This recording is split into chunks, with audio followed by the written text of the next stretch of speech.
কোথায় মার্ক করলি বলতো ইনাদুতে আমি কোথায় বলেছি, আর তারপরে কি তুই এগুলো অ্যাডিশনাল মার্ক করে রাখলি যেগুলো এই মুহূর্তে মার্ক করলি? আচ্ছা তারপরে চলে number B, calcium carbonate. Calcium চাইলে পড়তে পারিস, অসুবিধার কিছু নেই। Calcium carbonate number B, calcium কার্বনেটের মধ্যে রিয়াকশান আছে সুন্দর করে। 4 number, preparation of an acid salt sodium bicarbonate. রিয়াকশানে চলে যাবো ডাইরেক্ট, কোনো স্টেপ টেপ আমায় কিচ্ছু মনে রাখতে হবে, ডাইরেক্ট রিয়াকশান ভাই। Number 5, neutralisation. আচ্ছা নিউট্রালাইজেশন ডেফিনেশন মার্ক কর, বক্সের মধ্যে লেখা আছে neutralisation is the process by which H+ ions of an acid, লেখা আছে, মার্ক করলি, করেছিস মার্ক তো ইসি।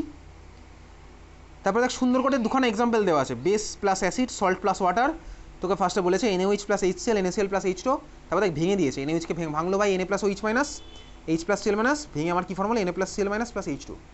এই কোশ্চেন এত সোজা কোশ্চেন তোকে জিজ্ঞেস করে না, যেটা জিজ্ঞেস করে সেখানে আমি আসছি আস্তে আস্তে। আচ্ছা 6 number, preparation of copper two sulphate or blue vitriol. তাহলে তুই একটা জিনিস দেখ, সবকটা ভিট্রিয়ালেরই প্রিপারেশন তোর এই বছরের সিলেবাসে আছে। অয়েল অফ ভিট্রিয়ালও আছে, গ্রিন ভিট্রিয়ালও আছে, ব্লু ভিট্রিয়াল আছে, হোয়াইট ভিট্রিয়ালও আছে। ব্লু ভিট্রিয়ালের প্রিপারেশন রিয়াকশান দেখতে পাচ্ছিস 4খানা আছে, মার্ক করে ফেললি। তাহলে কি বুঝলাম, ব্লু ভিট্রিয়ালের ফর্মুলা কোনটা? CuSO4.5H2, মার্ক করা হয়ে গেল। 7 number, preparation of sodium sulphate crystals, formula কি? Na2SO4.10H2। 2020-তে কিন্তু এখান থেকে কোশ্চেন এসছে, ওই এইমাত্র যেটা বললাম ব্লু ভিট্রিয়ালের প্রিপারেশন, ওই কোশ্চেন এসেছিলো 2020 কোভিডের ইয়ারে। 2020-তে ওই নিউট্রালাইজেশন মানে এখন যেটা পড়ছি সেখান থেকেও কোশ্চেন এসেছে ক্রিস্টালেরটা। দেখ লেখা আছে রিয়াকশান লেখা আছে দেখতে পাচ্ছিস, ওই 7 নম্বরের মধ্যে NaOH plus H2SO4, Na2SO4 plus H2। পেয়েছিস খুঁজে? স্বাভাবিক ভাই ব্যালেন্স ইকুয়েশন তোকে পড়তে হবে, নতুন করে বলার কিছু নেই। তার ঠিক দেখ নিচে একটা লাইন লেখা আছে, ভালো করে ইম্পর্টেন্ট মার্ক কর। This method is useful for preparing the soluble salts of only sodium, potassium and ammonium. তাহলে একমাত্র সোডিয়াম, পটাশিয়াম আর অ্যামোনিয়ামের সল্টের জন্যই কিন্তু আমি এই মেথড ইউজ করবো, মানে নিউট্রালাইজেশন ইউজ করবো। ক্লিয়ার? বোঝা গেছে? মার্ক করেছিস তো ইসি?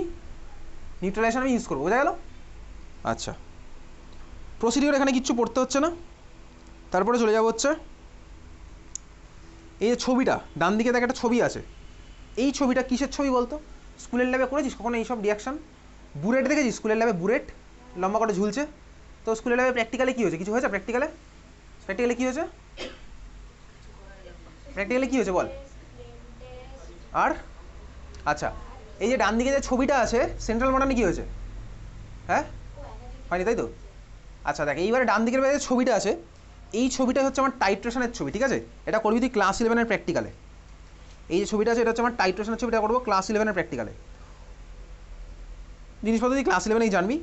আচ্ছা এইবারে দেখ এক্সারসাইজ 3B, তার ঠিক উপরে একটা বক্স আছে, বক্সের উপরে দুখানা রিয়াকশান লেখা আছে। ওই দুখানা রিয়াকশান আমি আগেও পড়েছি অনেকবার, যখন আমি পড়ছিলাম অ্যাসিড সল্টের প্রিপারেশন সেখানেও এটা পড়া আছে। দেখ NaOH প্লাস H2SO4 পড়া আছে ভাই, এটা তুই চাইলে এখানেও মার্ক করে রাখতে পারিস। এটা হচ্ছে বেসিক্যালি অ্যাসিড সল্টেরই দেখ তোকে প্রিপারেশনের জন্য রিয়াকশান দিয়েছে, বোঝা গেল? তাহলে ভাই সুন্দর করে এটা আমি পড়লাম, এর সাথে সাথে আমার শেষ হলো ভাই অ্যাসিড বেস সল্ট আর ক্লাস 10-এর পুরো সিলেবাস, বোঝা গেছে? আচ্ছা পরের পার্ট এইবার যেটা আছে ভাই, পরের পার্ট তো সিলেবাসের মধ্যে নেই, কিন্তু ভাই কোনো কোনো স্কুলে কোশ্চেন করে ওই জন্য আমি মার্ক করছি, কিন্তু বোর্ডের এক্সামে নেই। চল তাহলে পরের পার্টটা মার্ক করে রাখি। 3SC মার্ক করা আছে, ওই যে এফ্লোরেসেন্স, ডেলিকোসেন্স এসব আছে তো, মার্ক করা আছে। কী কী মার্ক করা আছে একটু শুনি। ফার্স্ট থেকে দেখ ওই নিউট্রাল সলিউশন বলে আন্ডারলাইন করা আছে, রোমান লেটার 5 দেখ the water of crystallisation, mark করা আছে। Roman letter 5 the water of crystallisation 2013-এ এসেছিল ভাই এই কোশ্চেন, বহুদিন আগে, 11 বছর আগে এসছে এই কোশ্চেন, ওয়াটার অফ ক্রিস্টালাইজেশন। তারপরে ভাই সিলেবাস চেঞ্জ হয়েছে, 2013-এ কোশ্চেন, এগুলো সিলেবাসে নেই এখন, মার্ক করার কোনো মানেই নেই। সিমিলারলি দেখ এফ্লোরেসেন্স, রোমান লেটার 6 খুঁজতে থাক পেয়ে যাবি।